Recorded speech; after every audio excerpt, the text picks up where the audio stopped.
¿Cuánto tiempo nos llevó darnos cuenta que una adicción tan supuestamente sonsa y que le hacía daño únicamente a aquel que la tenía, como el cigarrillo, por ejemplo, cuánto tiempo nos llevó darnos cuenta que también estábamos jodiendo a los demás? Mucho tiempo. No así con otras adicciones, por ejemplo, no sé, el alcohol, por ahí se me ocurre que el único damnificado es el que consume el alcohol, tiene la adicción y es un alcohólico, ¿no? Es el único. Pero hay otras adicciones que por ahí no tenemos en cuenta. Estoy viendo avisos por televisión, publicidades diversas, han incorporado una palabreja que la anoté por acá y que es bet. Parece ser que en inglés quiere decir apuesta. Entonces, como es un inglesismo, suena un poco más fino, más inofensivo, pero está referido al juego. Hasta donde yo sabía, hasta donde yo sé, el juego también es una adicción. No sé si no se llama ludopatía, de ludus, juego, y patos, afección. Bueno, no sé. Lo voy a tratar de indagar ahora charlando con Cecilia García. Cecilia, ¿estás por ahí? Sí, buenas tardes, encantada. ¿Cómo va? Muy bien. Bueno, espera que te presento. Médica psiquiatra, legista, secretaria científica del Instituto de Formación de Psiquiatras de la Asociación de Psiquiatras Argentinos Metropolitana y presidenta del capítulo de juego patológico y otras adicciones conductuales. Bueno, aparte, docente y psiquiatra de planta en consultorios del Hospital Teodoro Álvarez. Bueno, Ceci, ¿qué hacemos con esta ludopatía que se está naturalizando absolutamente? Bien, inicialmente, como vos decías, me parece que lo principal es pensarla, ¿no? Tenerla en cuenta. Sí. Yo te escuchaba atentamente en tu introducción y vos hablabas del juego y de la diferenciación entre el jugar y el juego patológico. Ajá. Esto es fundamental, sí, porque justamente hay un juego que no es patológico y es un juego que nos acompaña en la vida humana. Eso. Desde que somos chiquitos y con el que aprendemos, sí, interactuamos con los demás, nos vinculamos, nos gratificamos. Y es absolutamente necesario para la vida. Necesario para la vida y para el mantenimiento, fortalecimiento de los vínculos. Clarito. Realizamos aprendizajes, Sí. digo, esto que vos decís es fundamental porque hay una diferencia entre el jugar como actividad recreativa, lúdica, necesaria, sí, y un jugar que puede ser patológico, como vos bien señalabas.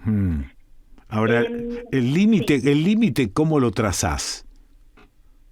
Bueno, el límite, inicialmente te tengo que decir que no todo el que juega puede ser jugador patológico, sino que uno en la clínica y en nuestra profesión, en el área de salud mental, sí, empieza a buscar inicialmente cómo se vincula esa persona con ese objeto que nos llama la atención y que podría ser, en este caso, el jugar. Sí, sí. Cuando ese vínculo es unívoco, es lo único que le genera placer, lo único que lo gratifica, cuando la persona deja de lado actividades de la vida cotidiana, sus otros modos de gratificarse y generarse placer, y cuando ese vincularse con ese objeto le empieza a generar problemas, no se tiene que empezar a mentir o tiene que ocultar porque los demás se lo señalan como un posible problema, o de repente le genera pérdidas, en este caso económicas, que esto puede ser un emergente, que es lo único que veamos inicialmente, que es cuando la persona empieza a perder y pierde mucho dinero. Claro, ¿no? O sea que lo primero que hay que detectar si eso que llama juego se ha transformado en algo que le generó dependencia. Exactamente, esa es la palabra clave. La dependencia implica que la única forma de gratificarse que encuentra es el jugar, y en este caso en general es el juego de apuesta. Pero no es algo que se dé cuenta uno, ¿no, Cecilia? En general se da cuenta la familia primero. Claro, sí. Y en general el modo de darse cuenta tiene que ver con el emergente, con lo sintomático de perder dinero. Sí. Muchas veces el juego patológico queda vinculado a un problema de pérdida de dinero o pérdida del capital, pero en realidad ese es un factor que es lo que se muestra inicialmente. Por debajo, digamos, pasan otras cuestiones que tienen que ver con problemas afectivos de repente de esa persona, que Sí. haya estado deprimida, Ajá. que tenga, digamos, alguna otra afección en su salud mental, o algún problema vincular muy pronunciado, Sí. o inclusive, digamos, uno cuando evalúa clínicamente, también piensa en qué factores operan de índole social también para que esa persona tenga, digamos, esta afección juego patológico. O sea, habría Claro. vulnerabilidades personales, individuales, de índole psicológica y biológica también, familiares y sociales también. Hubo una época en un pasado, no sé si remoto, pero que el juego estaba en sí prohibido como tal. Y cuando uno dice el juego, es que no te prohibían jugar en la calle con tus amigos. Lo prohibido era justamente el juego de apuestas. Había un famoso quinielero en el barrio que era un tipo que oculto en las sombras recibía el dinerillo de la quiniela. Todo eso, yo no quiero decir que todo tiempo pasado fue mejor, pero yo no sé si esa prohibición ha dejado de existir y tampoco sé si estaba bien o mal prohibir ese juego. Es súper interesante esto que decís porque además con el tema de la legislación o no legislación Sí. del juego de azar online, esto está en discusión. Sí. Inicialmente lo que se intentó hacer, digamos, lo que el Estado intentó hacer es reducir los riesgos que la exposición a un juego no normatizado, no reglado, a un juego clandestino estaba expuesto la población. Sí. A partir de que empieza a haber legislaciones en materia de juego, de azar, se empieza por lo menos a normatizar de qué manera se puede jugar, quiénes, es decir, acá podemos decir, bueno, juegan los mayores de edad, Sí. y va a haber toda una serie de reglamentaciones que las empresas de juego deben cumplimentar. Ahora, Cecilia, si hay que reglamentarlo, es porque es casi, te diría, una pulsión humana la de jugar, ¿o no? Bueno, es que el juego nos acompaña y es parte de la vida del hombre. Sí. El jugar tiene que estar presente. Sí. Ahora bien, si yo soy una persona que tiene una vulnerabilidad especial, personal, familiar y en un contexto social determinado, tal vez estando expuesto al juego, que estamos expuestos todos en mayor o menor medida, me puedo convertir en una jugadora o jugador patológico. Sí.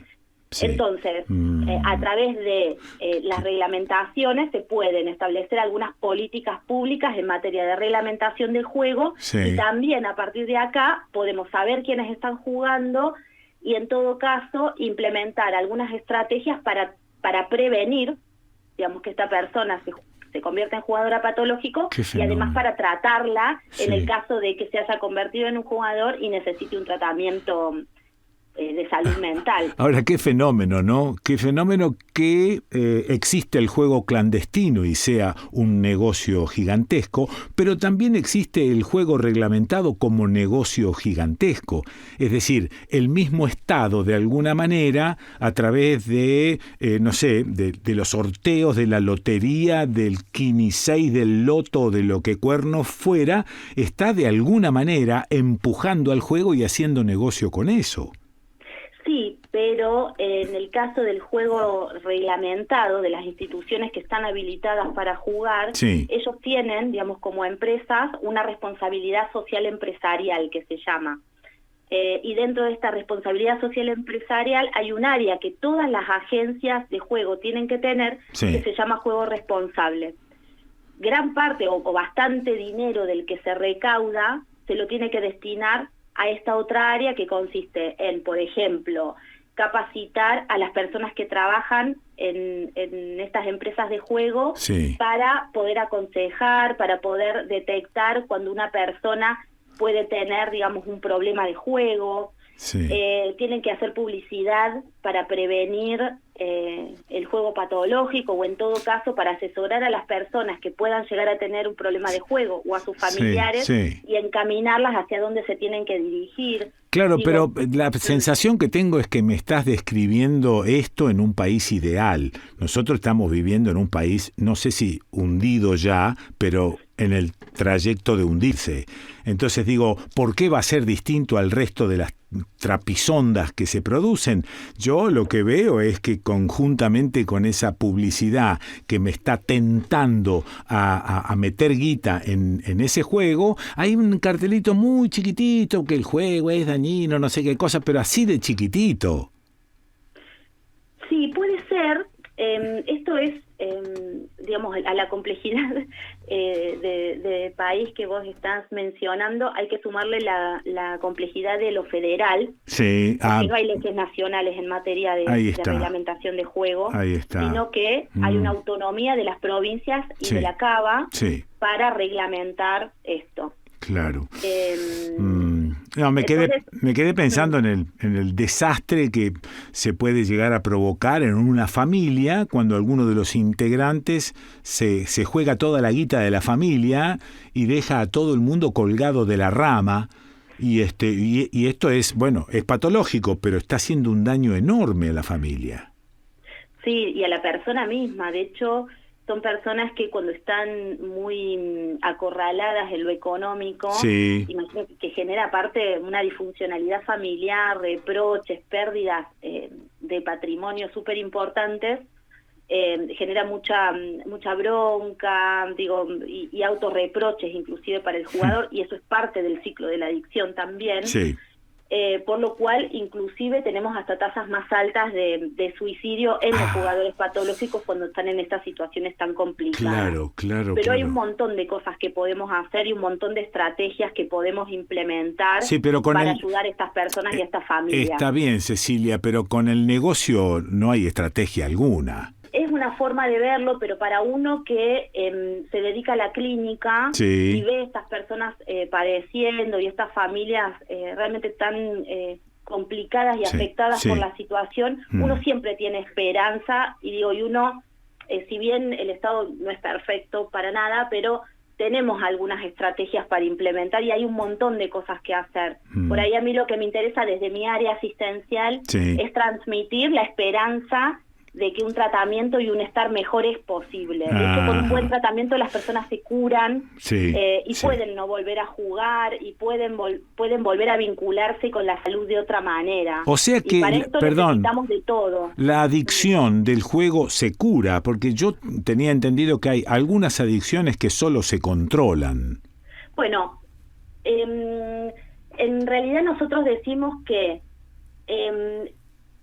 puede haber recaída, siempre va a haber una tendencia que puede volver a estar, por eso el jugador patológico en general lo que se recomienda es que no vuelva al juego, porque cuando vuelve al juego hay una pérdida de control muchas veces, entonces eso es alguna de las áreas que se trabajan, pero hay personas que pueden dejar de jugar y pueden tener una vida saludable, sin sentirse enfermas, sin estar afectadas, con algunas cuestiones de autoconocimiento, con un mejorar sus vínculos familiares y que la familia pueda detectar qué es lo que está pasando, para que la próxima vez que tenga una frustración o tenga una pelea, no vaya a buscar por la vía hedónica del juego la descarga, que eso realmente es una pulsión más tanática, es una cuestión más mortífera, y pueda